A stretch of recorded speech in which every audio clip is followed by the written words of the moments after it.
Today on Locked On Canadiens, we're going to talk about the Tanner Pearson trade, obviously, and then we're going to talk a little bit about Lane Hutson, expectations for him, and then finally some training camp expectations, and all that's coming up in just one moment here on Locked On Canadiens.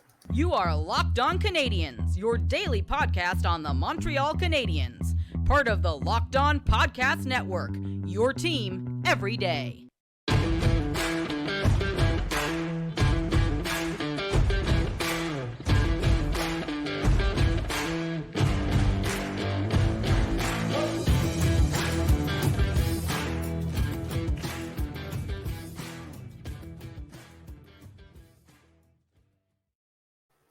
Hi there, everyone, and welcome to episode 915. This episode is brought to you by Jase Medical. Empower yourself when you purchase a Jase case, providing you with a personal supply of 5 antibiotics that treat 50-plus infections. Get yours today at jasemedical.com. That's JASE medical.com. And as always, I would like to remind you never to take medication unless you are under the direction of a licensed physician. This is episode 915, and it is a weird hybrid episode. So my name is Laura Saba, and as you know, I'm one of the co-hosts of Locked On Canadiens. Scott and I had recorded an episode. He is traveling, so we pre-recorded an episode.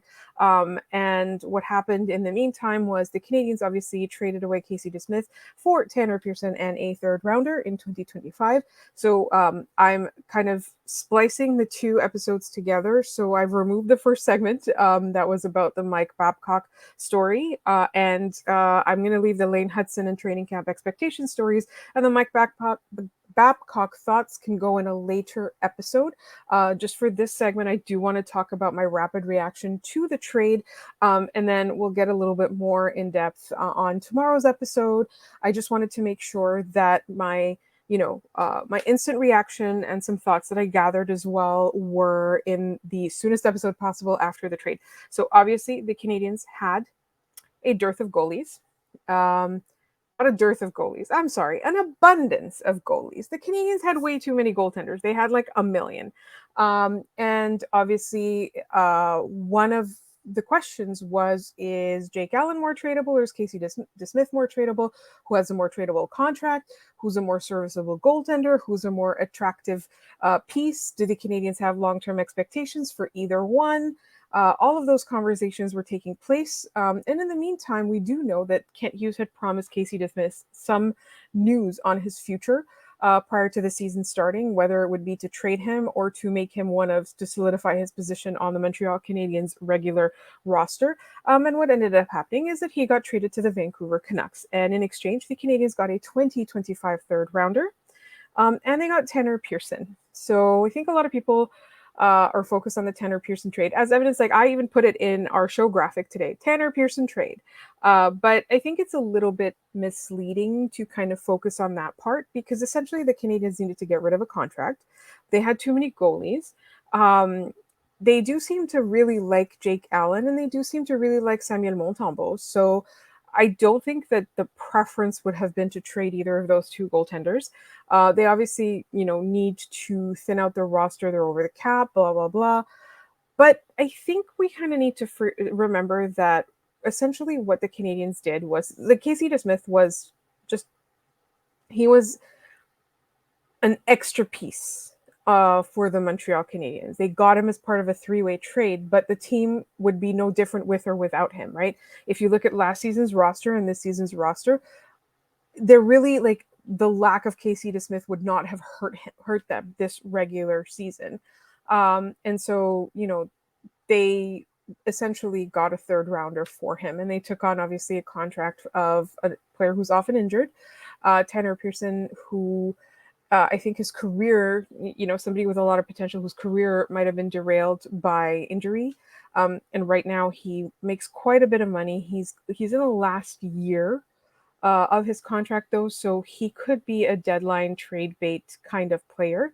The Canadiens are taking on, $3 million plus salary, which is not nothing. And I don't necessarily know if they're going to keep him, if they're going to put him on the training block right away. He was activated from injured reserve by the Canucks to facilitate this trade, but we don't know exactly what his recovery situation is either. We can speculate and we can guess, and the Canadiens can tell us all they want. But we're not really sure exactly what purpose he's going to serve on the Montreal Canadiens. I think the key to remember, though, is that at this point in time, it looks like Kent Hughes has been stockpiling picks in 2024 and 2025. Like they've taken on quite a few players that either have injury history or for whatever reason are not working out on their teams. They're essentially making themselves known as somewhere you can kind of dump some salary if you're willing to give up draft picks for it. And you just got to think about right now, like this is a long-term thing, right? Like Kent Hughes came in the 2021-2022 season, albeit it was 2022 when he came in. And 2025 is like the fourth draft after that. So he started stockpiling picks, and that's what he's doing over time, right? If he continues his tenure in this way, he's always going to have an abundance of pick whatever the draft, right? And this is going to be really interesting to watch. Like these draft picks are either assets or when they trade away prospects inevitably because whether they're over the salary cap or they need additional assistance, right? They're gonna, they have to trade some promising prospects in order to get a trade piece that would help in a cup run, in a playoff run, something like that. Like, that the Canadiens are going to have to start giving up some of their assets. What they're doing is they're giving themselves picks for the future, right? They're not mortgaging the entire future. They're trying to kind of have this rolling way of stockpiling or this rolling way of assuring their future as they try to get better, as they know that their own draft pick is going to get lower and lower and lower and lower as they get better as a team, as they go far in the playoffs. They're talking about being, year in and year out contenders. At some point, they're going to need higher draft picks. And so it doesn't hurt to kind of collect them from whatever teams they can. Like, we don't know. Maybe Vancouver is going to be amazing 2 years from now, and that pick is going to be, a very late third rounder. We don't know that. But the more they have, the more they can either trade away or the more they can replenish their prospects if they ever have to give up prospects to make the team better in the long run. So I think in terms of Tanner Pearson, like he seems to kind of just be some guy. Like, I don't necessarily think he's really going to change the makeup of this team in a remarkable or noticeable way, really. I just personally think that the Canadiens had this issue of what do we do with Casey DeSmith, and they kind of solved it in this way. And they also, they got themselves a third rounder. They took on somebody who they could potentially use in a trade. So, for me, like it's not looking very much like the center of this was Tanner Pearson. The Canadiens were trying to get rid of a goaltender, trying to get value for him, which is a pick, and they decided to take on this other additional player / salary / injury problem / all of that in order to make that happen. So this is my rapid reaction, obviously. I'm going to collect my thoughts, do a little bit more research. We're going to get a little bit more in depth on that in tomorrow's episode.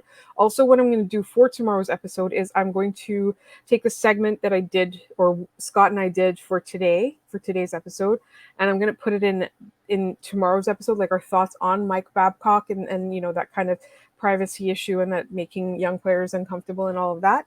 But also we're going to talk a little bit, we're going to get a little bit deeper into this, not the fallout, sorry, the results and the expected results of this trade. Also to note, the Canadiens have released their 72-man training camp roster. It's a very long roster. Later on in today's episode, we're going to talk about training camp expectations, but I'll also talk a little bit more about that kind of stuff on tomorrow's episode.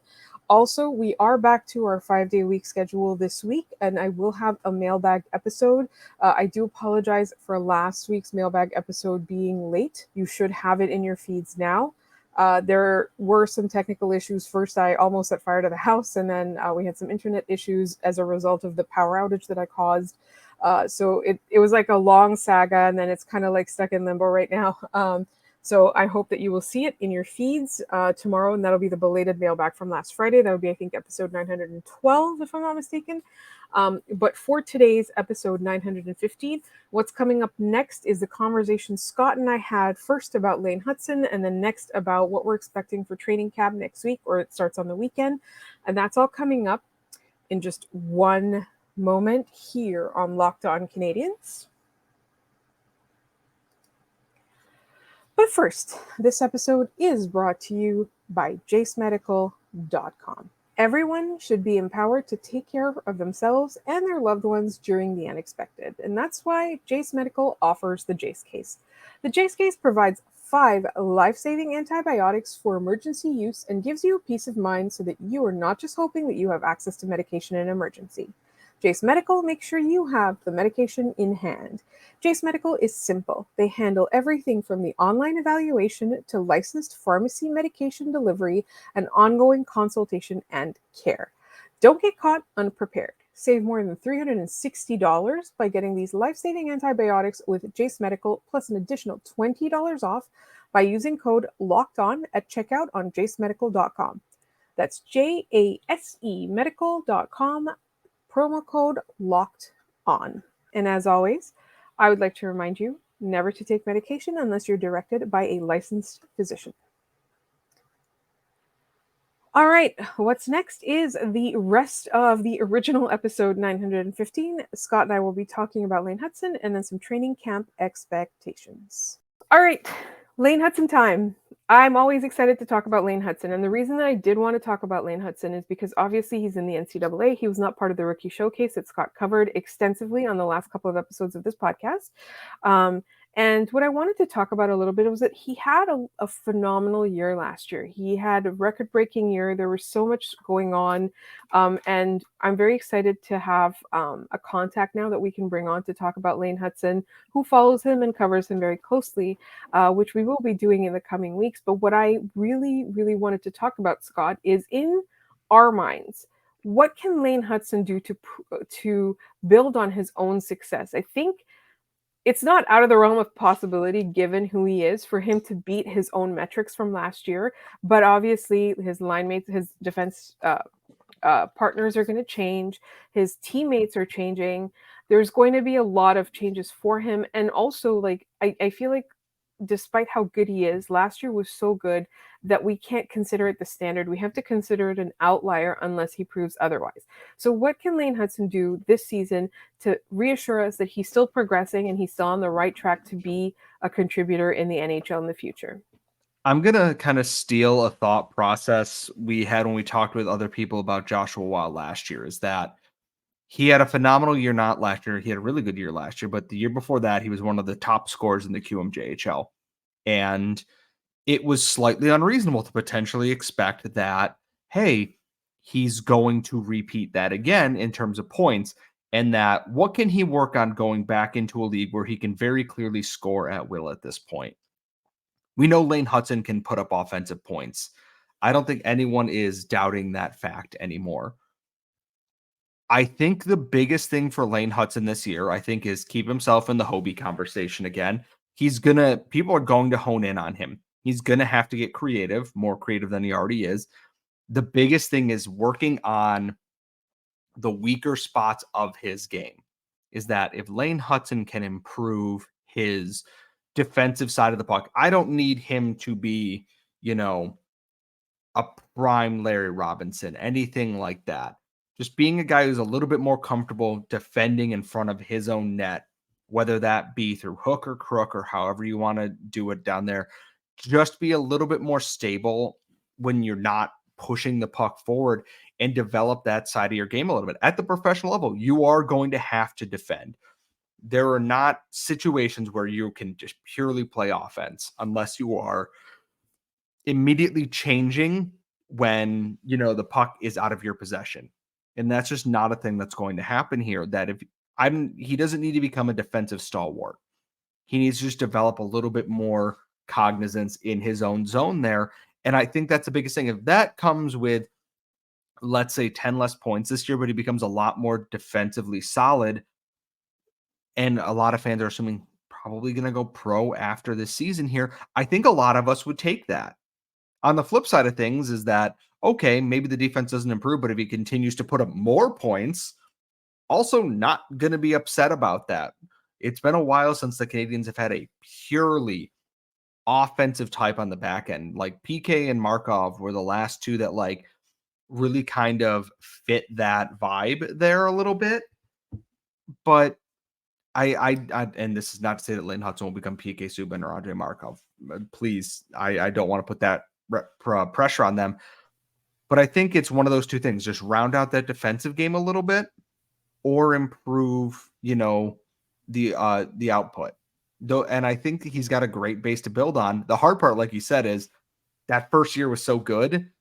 It sets an expectation, rightly or wrongly, unfortunately. And that's the thing, like he does seem to be the kind of person with determination and the mental ability to overcome things like that. There's going to be so much pressure on him to match that production from last year. And I think it's not necessarily a big deal if he doesn't. I think if he's not matching that production, but also not improving his defensive game in his own end, or not getting better prepared to play against the larger, more physical players in the NHL, then you have a problem. But if he's doing the other little things correctly, and if he's building on his own talent and skill, like I think that's that is what you want to see. Like, in fact, I would prefer that over just like another year of point production without any improvement on the other end of the ice or on the other aspects of his game. I did kind of, when you were talking about PK Subban or Markov, like for whatever reason, it just like I just remembered when Cole Caulfield before his draft was compared to, there were no NHL players they compared him to. It was Lionel Messi of all people. So if you could compare Lane Hutson to another player from another sport, what would it be, Scott? Like a Wednesday mailbag question for you. Yeah, like the thing about Lane Hutson for me is that like he's unique. He's talismanic is how I described him in his top 25 under 25 profile, is that he has a unique skill set. And if I'm trying to find a sports comparison here, is that he reminds me kind of a lot of Patrick Mahomes in some aspects. And this is not to say that he's going to win all these championships. He has won a handful of them already, the Beanpot, Hockey East, etc. Is that when you think you've got him, he slips through and does something amazing. Every time, we figured him out because he's quiet so far. He does something incredible on the ice there. He is rare in that regard. There are players who have elusiveness, and then there's Lane Hutson, who has played as a small player his entire life. It's the same thing with Cole Caulfield. They have always been small players. They have learned to play while being small and factor that into their game there. They are used to people trying to overpower them. They constantly know how to shoulder check and to look for things, and it just makes them so elusive. And Lane Hutson, I know people like, oh, he's going to be small at the NHL level here. I watched Xavier Simoneau this week not give a crap about people who are almost a foot taller than he was. I think Lane Hutson's going to be okay, and he plays a much less physical style there. He's going to be fine. There will be bumps in the road there, but I think that Patrick Mahomes' like ability to just wriggle out of situations that he has no business getting out of is going to serve him so well at the next level. I love that. I absolutely love that. I think one of the things that for me with Lane Hutson is that there are so few players that you can compare him as a whole to in the NHL. Like there's aspects of his game that remind you of certain players in that like in the recent NHL past, but it's hardly ever like for me it's hardly ever possible to sorry, I have to start that sentence again. It's hardly ever difficult to find at least one player that you can compare an upcoming prospect to. But with Lane Hutson, I just can't find one player. It's aspects of his game that I can compare to aspects of other players that have come before him. But all of this to say is that it's going to be an exciting year, and I'm excited to be able to cover him a little bit more closely this year, and we'll be keeping you all posted on updates. But in the meantime, training camp is coming up very, very shortly. It's in just a couple of days, and we want to go over our expectations for training camp And that's all coming up in just one moment. But first, this episode is also brought to you by FanDuel. Snap into action this NFL season with FanDuel, America's #1 sportsbook. Right now, new customers get $200 in bonus bets guaranteed when you place a $5 bet. That's $200 in bonus bets whether you win or you lose. If you've been thinking about joining FanDuel, there's no better time to get in on the action. And the app is so easy to use. There's a wide range of betting options, including spreads, player props, over-unders, and more. So visit FanDuel.com/lockedon and kick off the NFL season. FanDuel, the official partner of the NFL. And of us. All right, so let's talk about training camp. So today we are Wednesday when you are listening to this. And training camp is on Saturday. It starts on Saturday the 23rd. So Scott, I think we should talk about what our expectations will be for this upcoming preseason. Like, what do we want to see? What are we expecting? We already know that Christian Dvorak is not going to be able to play because he's injured. We know that there's a lot of young players that are trying to get a spot in the NHL, and some of them who are even also trying to earn a spot in the AHL. Training camp's hard. Just because it's like, okay, after the rookie showcase is over, maybe after the first couple days of camp, you'll see like a team C that is very clearly guys who are going to go back to junior, some guys who are going to go back to junior, some guys who are definitely destined for the AHL and ECHL.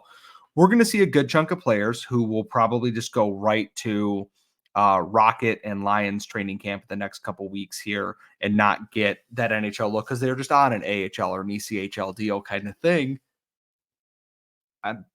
The biggest thing is just I want to see cohesion, start to building that chemistry with things here. I look at a lot of the names that we've talked about in the rookie showcase right now. Owen Beck, how long of a look is he going to get in the preseason here? Because this is a big year for him. It's his last year in juniors. Joshua Watt has hung around a fair bit the last 2 preseasons.